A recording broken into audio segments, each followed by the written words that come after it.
Emmanuel Macron a atterri lundi soir à Beyrouth pour sa deuxième visite en moins d'un mois au Liban. La précédente avait eu lieu après la double explosion meurtrière survenue début août dans le port de la capitale libanaise. Accueilli par son homologue libanais Michel Aoun, le président français est venu apporter son soutien à un pays en proie à une grave crise économique et politique.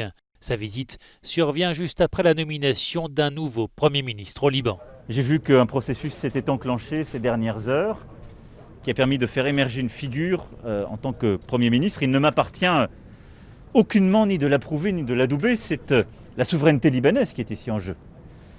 Mais de m'assurer que c'est bien un gouvernement de mission qui sera formé au plus vite pour mettre en œuvre les réformes que nous connaissons au service des Libanaises et des Libanais. Réforme des marchés publics, de lutte contre la corruption, pour la justice, pour la réforme de l'énergie et de l'électricité, pour une meilleure gestion du port, pour une aussi meilleure gestion de la Banque centrale et du système bancaire.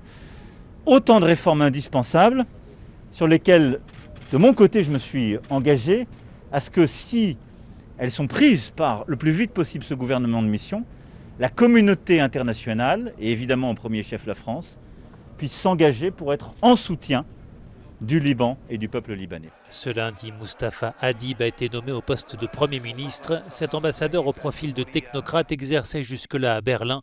Il a obtenu le plus grand nombre de voix lors des consultations parlementaires menées par le président libanais.